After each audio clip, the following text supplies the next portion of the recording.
today because it's going to be a fun day. Welcome. I am Rev. Deb, minister here at Unity Church of Ames, and I'm doing the transformational opportunities, the welcome, and all of that jazz. There is a service on Christmas Eve. There will be a Christmas Eve service here at 7 o'clock. So, and then Merry Christmas on Friday. We have to have our annual meeting in a very short time in January. Thank you. Please be seated. And this is our last Sunday of Advent. So for our prayer today and our daily word reading, it will be lighting the Advent candle. So let's just take a deep breath. Feel yourself centered and anchored in that place of peace, deep within, that place of the Christ. Our meditation today is on joy. The birth of Jesus must have brought Mary and Joseph indescribable happiness. Their joy was all the sweeter for the hardships they had endured on their trek to Bethlehem. When I'm going through a hard time, I remember that joy awaits me on the other side. Joy is the essence of spirit energy in me. It may be subdued at times, but it is always there.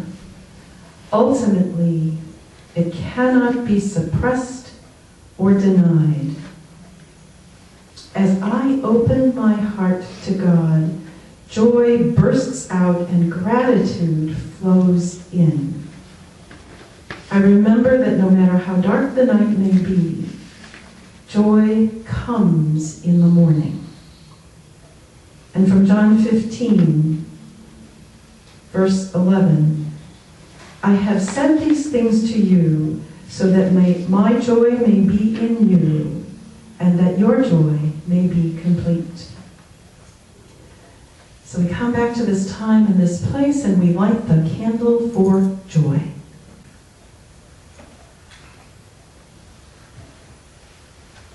Now that they're all lit, I'm sure Christmas is definitely coming.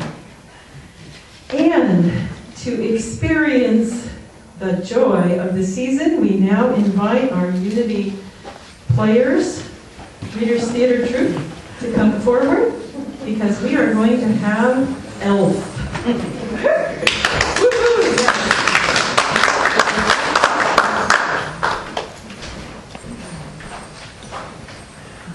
Do you need this mic? All right, there you go.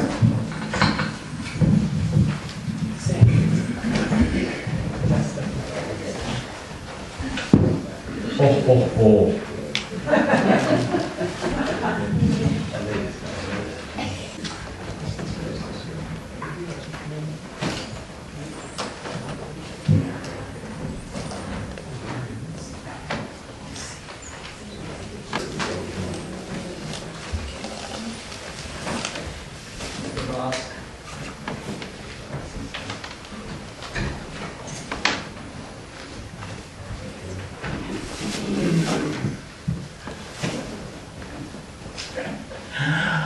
Good morning, everyone. So glad that you're here. Oh, we have a little echo. So we are the Readers Theater from Unity Church of Ames. We are you. You are us. And we have been all over Ames, and we have yet another show or two to finish here doing Elf. How many people saw the movie Elf? All right. Well, it is a fun show, and we were able to use the screenplay and a transcript from the movie. So, of course, our Elf is much shorter. It's cut down, but we have a narrator to explain all the missing parts. And those of you who haven't seen it, no problem. We have gotten a lot of great audience reaction from most of our audiences have never seen it, so don't worry. So we are going to just get started. We'll get started in just a minute. We're going to introduce ourselves and our characters. And so we'll just start with Sally. I am the narrator today. Hello, you all know me, Sherry, and my part is Jovi. She's kind of a quirky employee who works for Gimbals, and she is the definitely reluctant girlfriend eventually of Buddy the Elf. I'm David Michael, and I'm Buddy the Elf, who is not really an elf, but a human who is raised by the elves at North Pole. I played Walter. Now, I'm the bad guy in this show. So off comes the hat. I am Buddy's biological father, who lives in New York City. And I'm married and have a family. And you will meet my wife and child in just a minute. Thank you. I'm Charlene. I have two parts that I read. If I have this hat on, I'm Elf too, and I live at the North Pole. And I'm also Emily, Walter's wife. He's a hard guy to live with, I'll tell you. He's a real grouch. But if I don't know what he's really. Well, anyway, if I have this scarf on, I'm reading Emily's part. I'm Claire Aldrich, and if I'm wearing a hat like this, I'm Elf 1. And I'm also Michael, Walter's 10-year-old son. And I'll be wearing this hat if Michael's coming in from the cold, and I'll be wearing it if he's out throwing snowballs.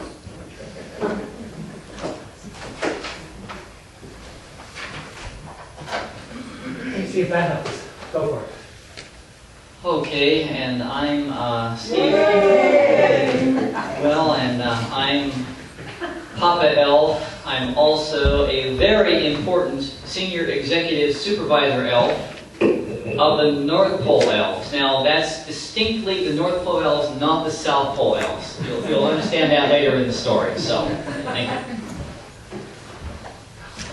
And I'm Larry, and I'll bet you never guess who I play. And I live at the North Pole, and I deliver gifts to people once a year by sleigh.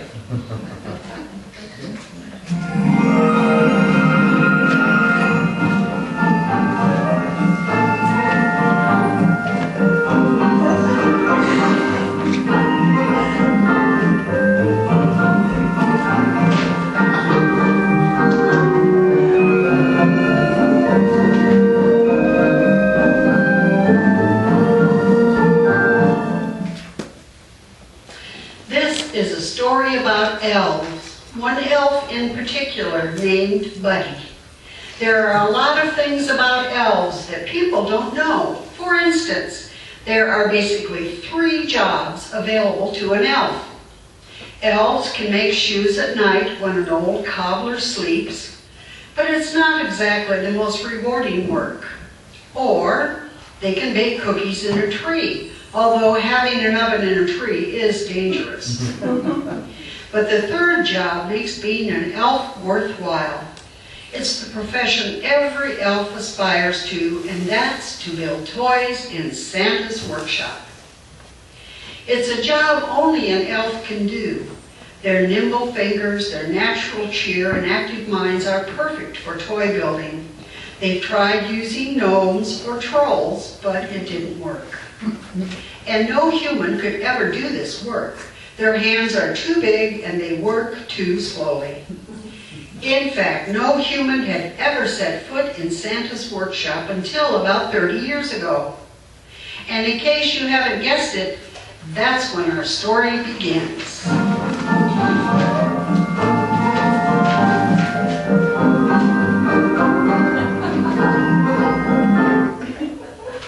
It was Christmas Eve about 30 years ago. Santa was delivering gifts at an orphanage in New York City. While he stopped to have the milk and cookies that had been set out for him, one of the babies crawled out of his crib and into Santa's sack without Santa knowing it. The next day, when Santa got back to the North Pole, the first thing he did was address his elves. Listen up, elves, we've had another very successful year. Yay! But after all that hard work, it's not time to rest. It's time to get ready for next Christmas. Yay! Woo! Just then, Santa spied the baby in his sack, wearing little Buddy diapers. What in the name of Sam Hill? Its name is Buddy. He must have snuck into your sack at the orphanage. What do we do, Santa? Santa had a decision to make. But fortunately, when it comes to babies, Santa is a pushover. So Buddy was raised by Papa Elf, the elf supervisor, who had always wanted a child, but had been so committed to building toys, he had forgotten to settle down. My, how Papa Elf loved that boy. Though Buddy grew twice as fast, he wasn't treated differently from the other elves. And though it was against the code of elves to lie, all agreed that until Buddy asked them, no one was going to bring up the fact that he was actually a human being.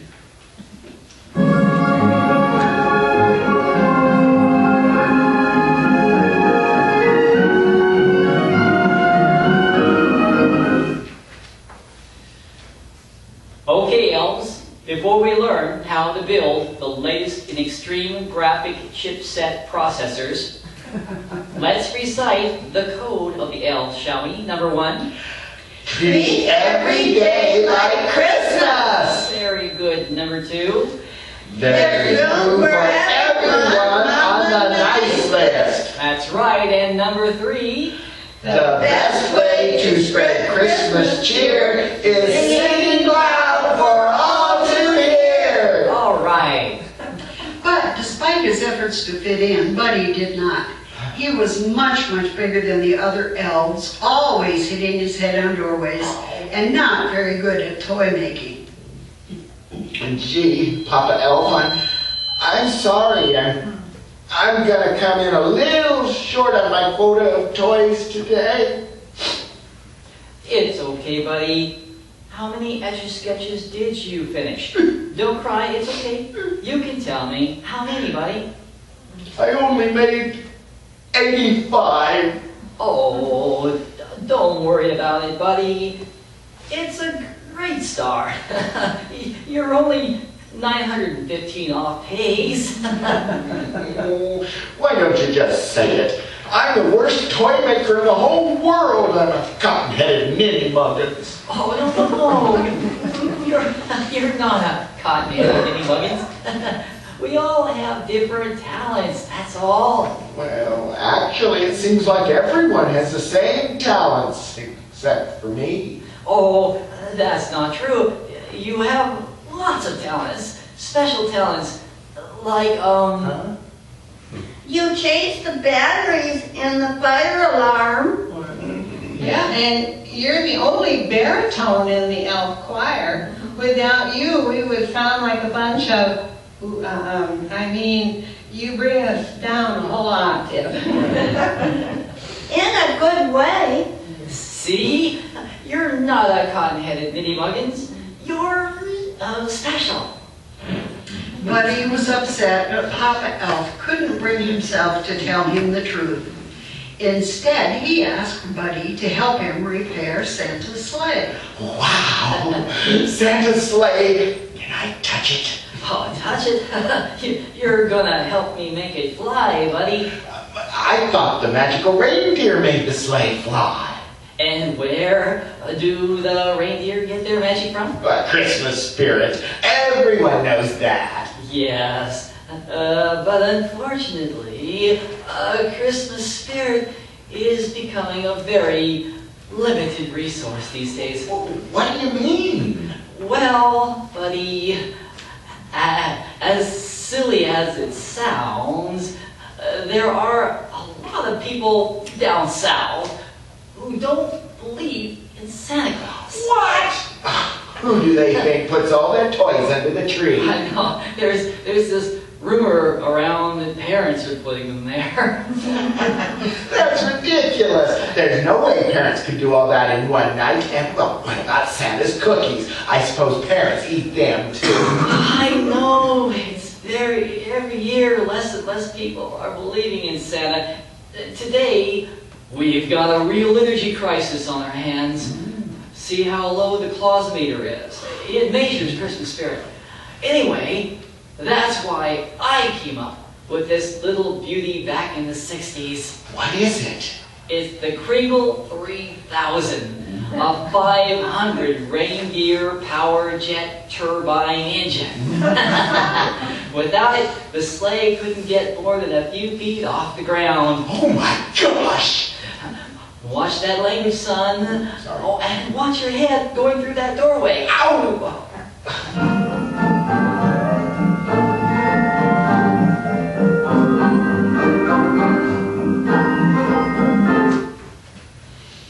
The day finally came when Papa Elf had to tell Buddy that he wasn't an elf, but was human. So, you're not my papa? Oh, I'll always be your papa. It's just you have another papa too. A biological papa. Oh. Papa Elf then proceeded to tell Buddy of how his father had fallen in love when he was very young with a beautiful girl named Susan Wells, and how Buddy was born and put up for adoption by his mother, and how she had later passed away. His father had never even known Buddy was born. And most importantly, Papa Elf told Buddy where his dad was, in a magical land called New York City. Although Buddy was upset, he resolved that he would go to New York City and meet his father. Papa Elf gave him a snow globe of New York City to help him find his way.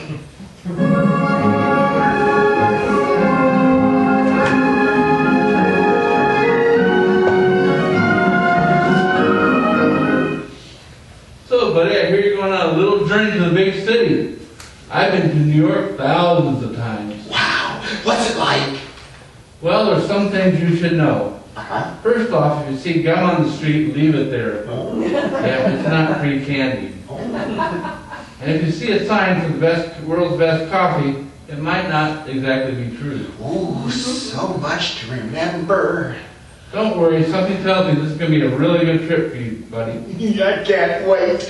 Me and Dad are gonna go ice skating and eat sugar plums. That's the other thing I wanted to talk to you about. Oh. You see, buddy, your father, well, he's on the naughty list. No! I'm sorry, but it's true. Listen, buddy, some people, they get mixed up about what's important in life. That doesn't mean they can't change. Maybe your dad just needs a little Christmas spirit. I'm good at that. I know you are. And so Buddy set off for New York City walking. His adventure took him over land, water, through fields of snow, and through the Lincoln Tunnel. When he arrived in New York City at last, all he could think about is meeting his dad, who worked as a publisher in the Empire State Building. Buddy used his snow globe to help him find a way.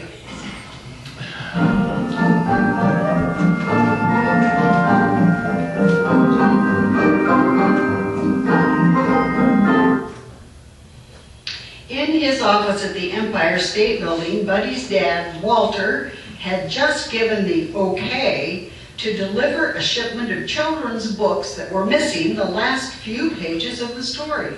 He didn't care. Reprinting the books would cost too much money. When Buddy arrived at his office in his elf clothes, he thought Buddy was delivering a singing telegram. Dad! All right, let's get this over with. I walked all day and night to find you. Oh, yeah, it looks like you came from the North Pole. That's exactly where I came from. Santa must have called you. Oh, yeah, I just got off the phone with him. So, go on. Go on with what? Well, are you going to sing a song, or can I get back to work? Oh, a song. Anything from you, Dad? Let's see. I'm here with my dad. I've never met him. He wants me to sing a song. I was adopted and you didn't know I was born, but I'm here and I love you, Dad. Wow. That's weird. weird. Usually you singing Christmas Graham guys just put my name into Jingle Bells or something. It's me, your son. Susan Wells had me and didn't tell you, but now here I am. It's me, Buddy. I'm your son. Susan Wells? Uh-huh. Did you just say Susan Wells? Susan Wells, yeah. Oh, what kind of Christmas Graham is this? What's a Christmas gram? I'm calling security. Security was called, and they unceremoniously kicked Buddy out of the building. But then Buddy saw the Christmas windows at Gimbel's department store across the street and couldn't resist. Wandering through the floors at Gimbel's in his elf suit, he was mistaken for an employee in the Christmas section of the store and told to get back to work. It was in the Christmas section that he first saw Joey, another employee dressed like an elf decorating a tree. Buddy couldn't help but stare. Are you enjoying the view? Yes, I am. I was standing over there and I thought you looked pretty, so I came over to tell you that you look pretty. It's nice to meet a human who shares my affinity for the elf culture. Well, I wouldn't exactly call it an affinity. I'm just trying to get through the holidays. Get through? What? Christmas is the greatest day in the whole wide world! Please, stop talking to me. Oh, it sounds like someone needs to sing a Christmas carol. Are you serious? The best way to spread Christmas cheer is singing loud for all to hear. Well, thanks anyway, but I don't sing. Oh. Well, I can't sing, but I just don't sing. Oh, especially in front of other people. Oh, I could never, ever do that. Never. If you can sing by yourself, you can sing anytime. There's no difference. Actually, there's a really big difference. No, there isn't. Watch it. I'm in a store and I'm singing. People are here and I'm in a store. The store is all shouting and I'm in a store. See? Wow. The store closed, and after everyone left, Buddy decided to really decorate the Christmas section. He worked all night, hanging lights, stringing paper snowflakes, and making a huge sign to welcome Santa, who Joey told him was coming in the morning. Exhausted, he slept in one of the window Christmas displays. The next morning, Buddy saw his father pass the window on his way to work. Dad! Dad! Walter saw Buddy in the window, but instead of stopping, he ran past. Later, the department store Santa came to the Christmas section of the store, but Buddy knew right away it was not the real Santa. He called him a fake, ended up pulling off his fake beard. This enraged the department store Santa, who chased after Buddy, destroying most of the decorations Buddy had put up.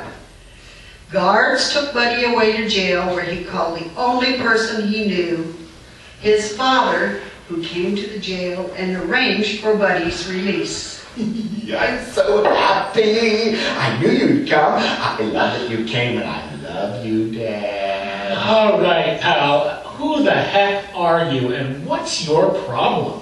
I'm Buddy, your son. I already have a son. But you gave me a picture of Susan Wells. She was your mother? Where did you get it?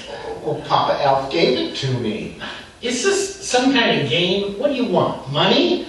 I just wanted to meet you, and I thought maybe you might want to meet me. I thought we could make gingerbread houses and eat cookie dough and go ice skating and hold hands, and I'm sorry if I made you mad.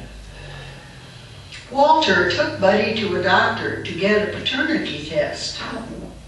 Buddy reached into the jar of cotton balls and started eating them quickly, one at a time, like cotton candy nuggets. Don't eat those. After this, can we eat sugar plums together? Oh, sure, yeah. We'll eat sugar plums and make gingerbread houses and string popcorn, whatever. I can't wait. The doctor confirmed that Buddy was Walter's son and suggested that Walter actually spend time with him, that what Buddy needed was to be nurtured. Walter brought him home to meet his wife, Emily, and their 10-year-old son, Michael, who Walter never spent any time with. At dinner that night, Then I traveled through the 7 levels of the candy cane forest, past the castle of the abominable snowman, and past the sea of swirling, twirly gumdrops. And then I walked through the Lincoln Tunnel. Can you pass the maple syrup, please? I'm sorry, I didn't set out any syrup. We're eating spaghetti. Oh, that's okay. I think I have some. Buddy pulled some syrup out of his breast pocket and poured it over his spaghetti. You like sugar, huh? Yes. Is there sugar in spaghetti? Well, we elves try to stick to the fork. I screwed that up, didn't I? Okay. Is there sugar in syrup? Yes, there is. Yes, we elves like to try and stick to the 4 basic food groups: candy, candy canes, candy corn, and syrup. Michael was not sure about Buddy, but was impressed when Buddy drank an entire 2-liter bottle of cola and then produced a burp that lasted 30 seconds. Oh, so Buddy, will you be staying with us then? You mean I can stay? Emily? Don't be silly. Of course you can. How long do you think you'll be with us? Well, I hadn't really planned it out, but I was thinking like forever. Emily? What? Are you crazy? You can't stay here? Well, clearly he has some serious issues. We can't just kick him out in the snow. Why not? He loves the snow. He told me 15 Oh, times. seriously, Walter? He's alone in New York. What's he supposed to do? That's his problem. Yeah, but he's your son, and that means he's our problem. And so Buddy stayed. That night, as Buddy went to bed, Good night, Dad. Good night. Tuck me in. I can't fall asleep if I'm not tucked in. I'm not tucking you in. Oh, I promise I'll go right to sleep. Fine. Dad, What? I love you. Go to sleep. Do you love me? Yeah, sure. Now go to sleep. the next morning, Buddy made a breakfast of spaghetti and sugar-frosted cereal for the whole family. After Emily left for work, Michael and Walter barely spoke to one another. As Michael was leaving for middle school, How come you guys don't hug? At the North Pole, we always hug in the morning. Yeah, we hugged earlier. Yeah, we hugged already. Bye. Bye! Listen, buddy, I wanted to talk to you. Oh, good. I wanted to talk to you, too. I planned our whole day. First, we make snow angels for 2 hours, and then we go ice skating, and then we eat a log of Tola's cookie dough as fast as we can, and then to wrap up the day, we snuggle. Buddy, I have to go to work. And another thing, if you're going to be staying here, you should think about getting rid of the costume. We've got neighbors and people around here, you know? I've worn this my whole life. Yeah, well, you're not in the North Pole anymore. Oh. You said you wanted to make me happy, didn't you? Well, more than anything. Then lose the tights as soon as possible. Walter went to work, and later that day, Buddy went to the middle school to wait for Michael to get out of classes. Michael! Michael! Oh, man. It's me, your brother. Hey, Michael, wait up! Michael headed into the park, followed by Buddy. Go away. Wow, you're fast. I'm glad I caught up with you. I waited 5 hours for you. How was school? Was it fun? Did you get a lot of homework, huh? Do you have any friends? Do you have a best friend? Leave. Oh, how about I leave and then you count to 10 and come find me? This is isn't a game, you freak. Leave now for real. Just then, a snowball whacked Michael in the shoulder. There was a group of mean-looking teenagers laughing at Michael and Buddy.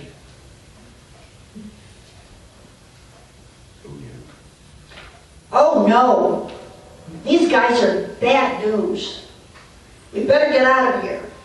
Another snowball hit Michael. Then one hit Buddy. Ow! Peanut brittle, son of a nutcracker. Now a barrage of snowballs rained down on Michael and Buddy, and they dove behind a fallen tree trunk.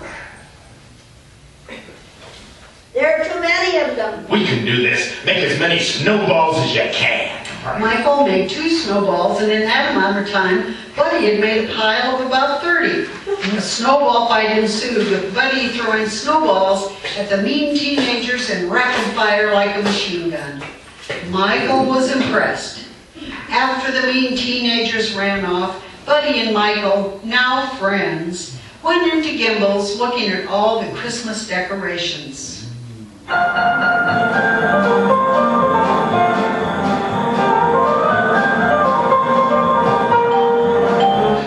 I wish Dad were here.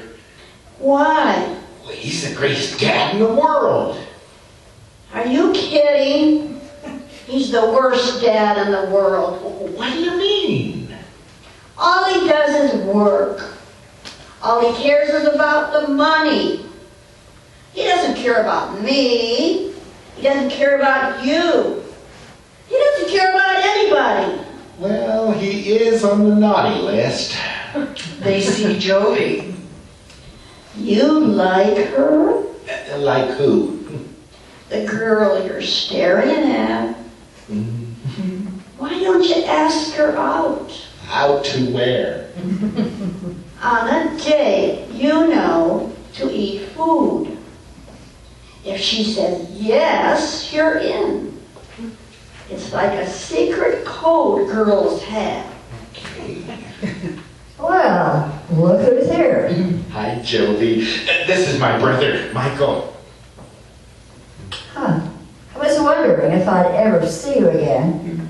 So, did Gimbel's give you your job back? No, but it worked out pretty good. They gave me a restraining order. Whoa, you better get out of here. But I really wanted to see you. You're beautiful, and I feel warm when I'm around you. You make my tongue swell up. You are the weirdest guy I've ever met in my life. But weird, like good. Well, I haven't decided. So, do you want to eat food? Do I want to eat food? Well, I just came back from my lunch break. Oh, right. Of course. But I'm free on Thursday night. Yes!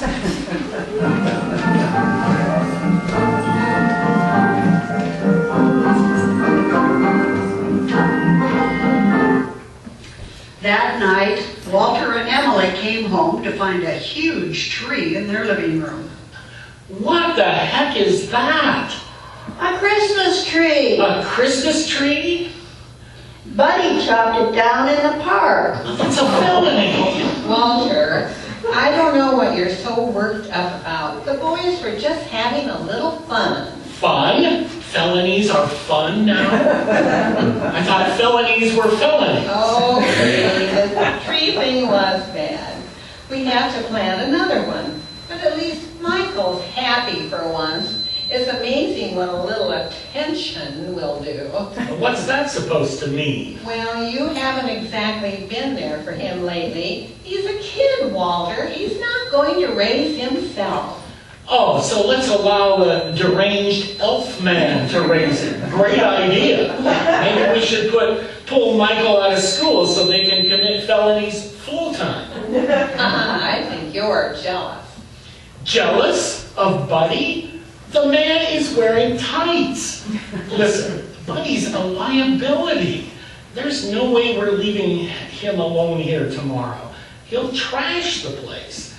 Maybe you should take tomorrow off and, watch him. I can't can't just take off work. I'm going upstate tomorrow for budget meeting. Well, I can't stay home. I'm one bad pitch away from getting fired. Things have not been going well at work. We need a new book idea by Christmas Eve, or the boss will fire me and my whole team. But Walter did take Buddy to work. Buddy sat in a corner in Walter's office, trying not to be in the way, but asking a million questions. Finally, Walter suggested that Buddy would like working in the mail room. Buddy loved the mail room with its shiny bins and packages, reminding him of Santa's workshop. Soon he had the whole mail room in an uproar, whooping it up and dancing.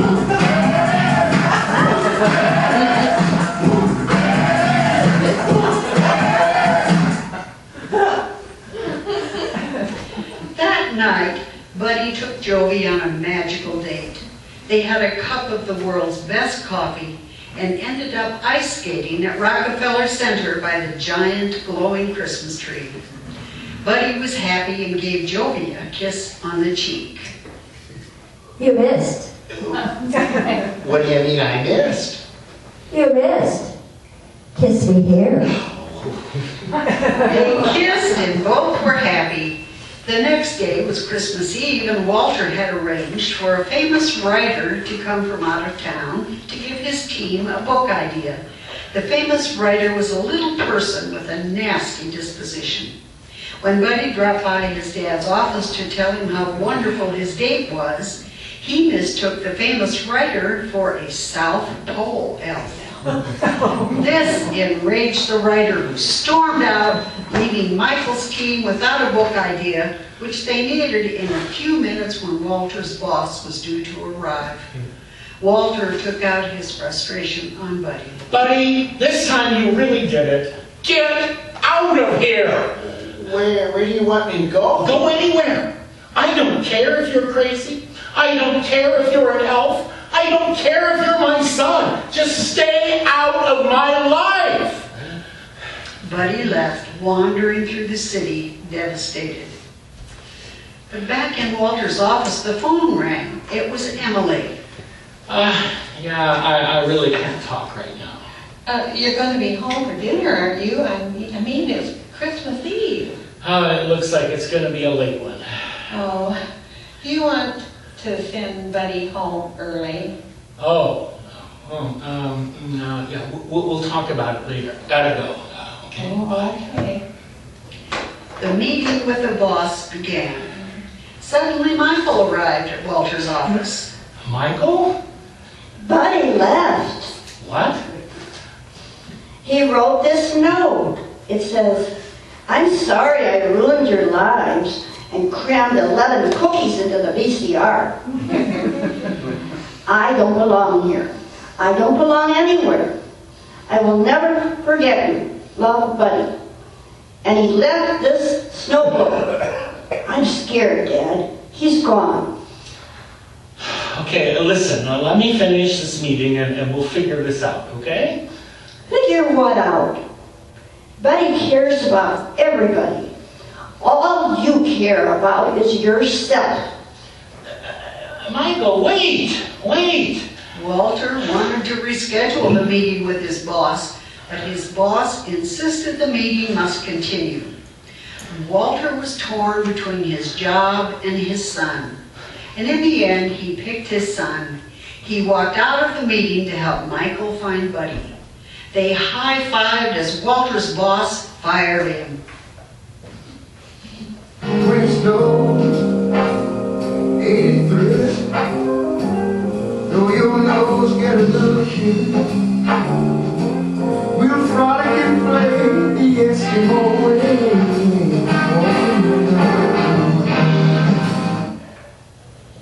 Wandering alone in Central Park, Buddy saw Santa's sleigh drop through the sky with engine trouble and finally disappear behind some trees.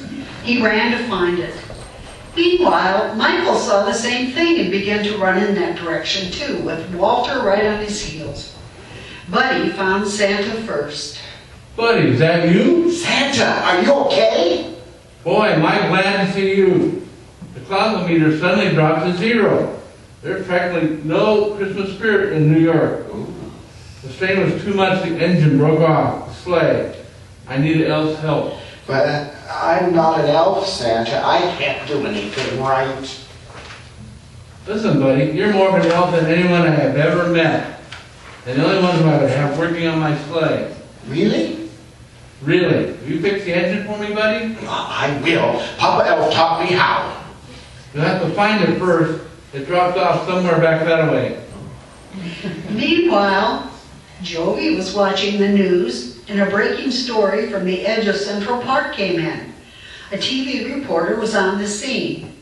People had seen strange sights, and there was a rumor that Santa's sleigh was in the park. A barricade was put up, and the mounted police were called in to investigate. Coming from different directions in the park, Michael, Walter, and Buddy all converged on the missing engine from Santa's sleigh. What the? You found it! Buddy, you're here. There's something I've got to tell you guys. No, me first. There's something I want to tell you right now. I take back everything I said. You may be a little, how do you say, chemically imbalanced, but you've been right about a lot of things. I promise you. I'm going to be making some changes in my life. I don't want you to leave. I need you. You're my son, and I love you. Just then, Santa arrived. Buddy, how are we looking? We gotta move. Who is that? Santa? Ooh, Buddy starts work on the engine. so, Santa, you're real. This is not happening. Buddy's really an elf? Actually, I'm adopted. I can't believe it. Tell me, Michael, what did you want for Christmas? I wanted a skateboard. Just a minute, I'm gonna look here on my list. A skateboard, yes, but you wanted a real huffboard with 52mm Spitfire classic wheels and Swiss bearings. In this moment, Walter and Michael both really believe. The clausometer moves up a little, and the sleigh shudders, and then rises, and then falls to the ground.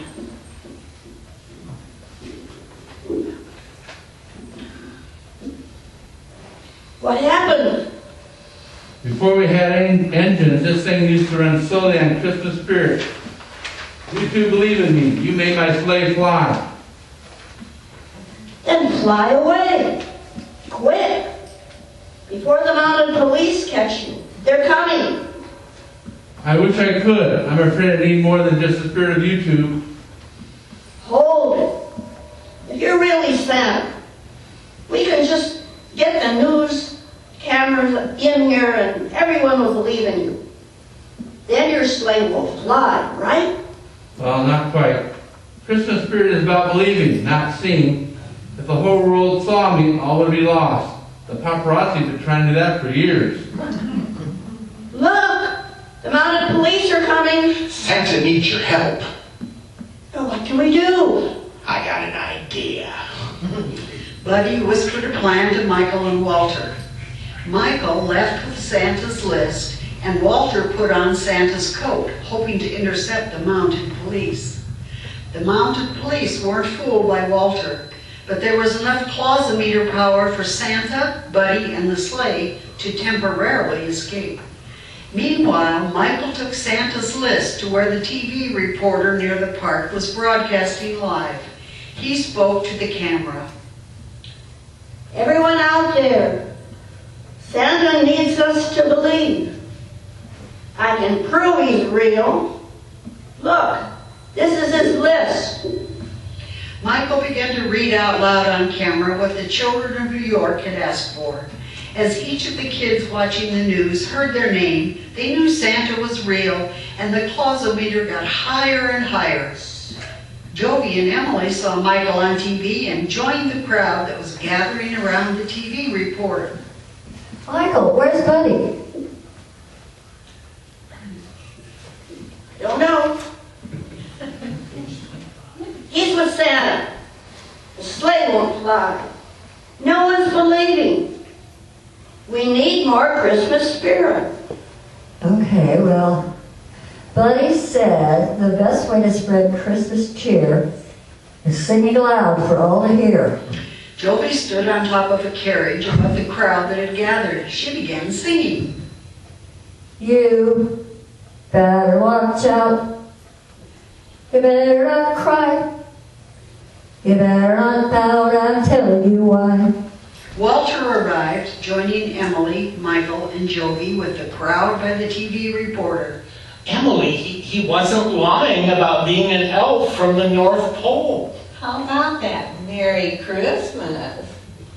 Buddy finally fixed the engine, the sleigh roared to life, and then collided with a statue in the park, ripping the engine off of the sleigh for good. That's it. With no engine, we're toast. But Jovi was still singing. Emily and Michael joined in, then the members of the crowd joined in. People watching the TV show started singing. The mailroom at the Empire State Building, the guards, the whole staff at Gimbel's. Dad, you're not singing. Yes, I am. No, you're not, Dad. You're not. You're just moving your lips. All right. Finally, Walter joined the singing, and the clausometer shot to the max. The sleigh flew up into the night and over the barricade, reporters and onlookers. As the shadow of the sleigh zipped high over them, the whole crowd joined in, singing their hearts out. Jovi couldn't believe it. She sang even stronger. He sees you when you're sleeping. He knows when you're awake. He knows when you've been bad or good, so be good for goodness sake. Oh, you better watch out. You better not cry. You better not pout. I'm telling you why. Santa Claus is coming to town. Ho, ho, ho. Merry Christmas. And so, with a little help, Buddy managed to save Christmas, and his spirit saved a lot of other people too. It was quite a Christmas and quite a new year. Walter opened his own publishing company, and his first book was written by a brand new children's author, Buddy. The book was called Elf, a fictional story about an adopted elf named Buddy who was raised in the North Pole, went to New York, ate spaghetti, worked in a shiny mailroom, and eventually saved Christmas. Walter even made the jump from the naughty list to the nice list. Yay!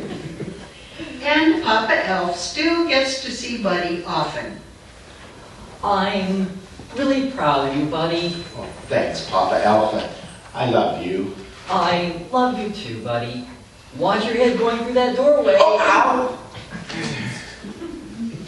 And now, when Buddy visits Papa Elf, he brings his wife Jovi and their new baby, Susie, who of course wears an elf hat. And everyone lived happily ever after.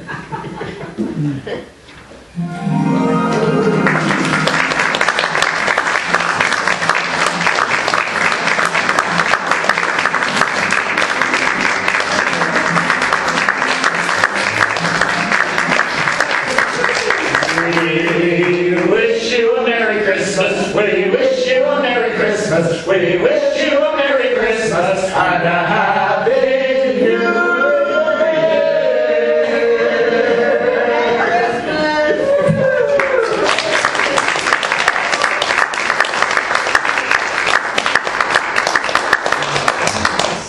How do you follow that?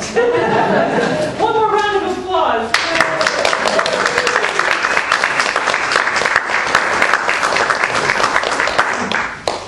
All right. Woo. Let's bless the tithes and love offerings. Because we are filled with spirit, Christmas spirit. The whole Spirit of God expresses through us. And we bless these tithes and love offerings and send them forth to do the mighty work that we here at Unity Church of Ames are called to do. So with deep gratitude, we bless these tithes and for all the blessings that we have realized and yet to be realized. Together we say, thank you, God. And so it is, and so we let it be. Amen. And now we'll make our closing circle. So let's sing our peace song today.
The light of God surrounds us